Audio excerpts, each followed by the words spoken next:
ఉమ్మడి మెదక్ జిల్లాలో గ్రామ వార్డు సభలు ముగిశాయి. 90% గ్రామాల్లో గ్రామ సభలు ప్రశాంతంగానే జరిగాయి. 10% గ్రామాల్లో చిన్న చిన్న గొడవలు తలెత్తాయి. పూర్తి అప్డేట్స్ మా ప్రతినిధి శ్రీనివాస్ అందిస్తారు.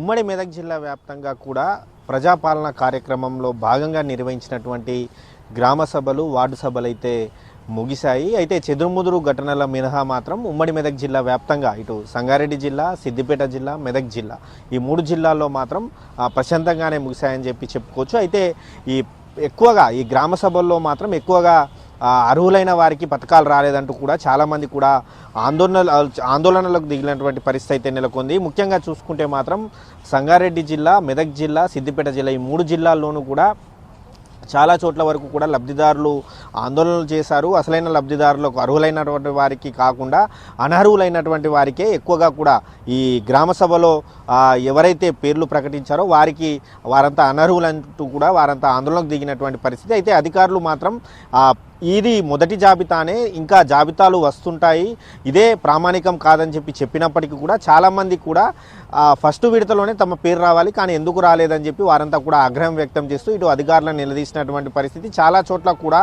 పోలీసుల బందోబస్తు లేకుండా మాత్రం గ్రామ సభలు నిర్వహించలేనటువంటి పరిస్థితి అయితే ఏర్పడింది. ముఖ్యంగా మెదక్ జిల్లా నర్సాపూర్ నియోజకవర్గంలో మాత్రం ఈ గ్రామ సభలలో గొడవల్లో గందరగోళమైనటువంటి పరిస్థితి అయితే నెలకొంది. ముఖ్యంగా చూసుకుంటే మాత్రం శివంపేట మండలంలో ఇటు గోమారం గ్రామం కావచ్చు, అదేవిధంగా పిల్లుట్ల గ్రామం కావచ్చు, నర్సాపూర్ మండలంలో తుల్జారాంపేట గ్రామం కావచ్చు, ఈ 3 గ్రామాలలో మాత్రం రసభాసగా మాత్రం గ్రామ సభలు జరిగినటువంటి పరిస్థితి.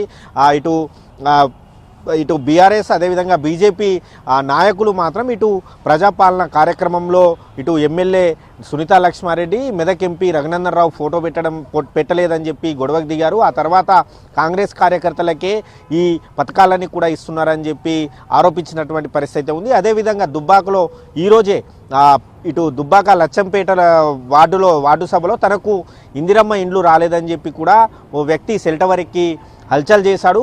ఉమ్మడి మెదక్ జిల్లా మంత్రి కొండా సురేఖ వచ్చి తనకు హామీ ఇస్తేనే తాను ఖచ్చితంగా సెల్ టవర్ దిగుతానని చెప్పి భీష్మించుకొని కూర్చోవడంతో మాత్రం స్థానిక కౌన్సిలర్లు కావచ్చు, పోలీసులు ఫోన్ చేసి సముదాయించడంతో కిందికి దిగినటువంటి పరిస్థితి ఏర్పడింది. చాలా చోట్ల కూడా ఇది ఎల్లుండి నుంచి అంటే జనవరి 26 నుంచి తెలంగాణ ప్రభుత్వం ప్రతిష్టాత్మకంగా తీసుకున్నటువంటి 4 పథకాలు ఏవైతే ఉన్నాయో ఆ 4 పథకాలకు శ్రీకారం చుట్టబోతుంది.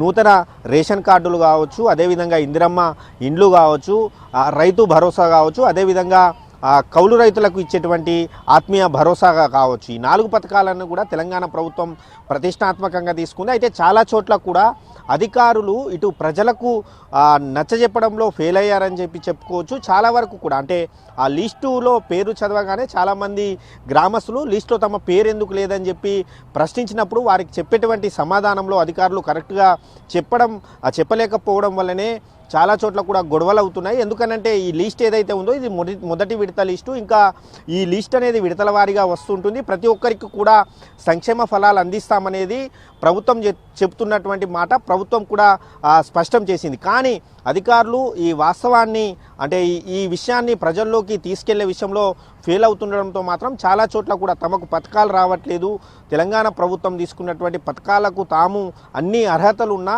అనర్హులుగానే మిగిలిపోతున్నామని చెప్పి కూడా చాలా చోట్ల గొడవలు జరిగాయి. మొత్తంగా చూసుకుంటే మాత్రం ఉమ్మడి మెదక్ జిల్లా వ్యాప్తంగా మాత్రం చెదురుముదురు ఘటనలు మినహా మాత్రం గ్రామ సభ కావచ్చు, వార్డు సభలు అయితే ప్రశాంతంగా ముగిశాయి.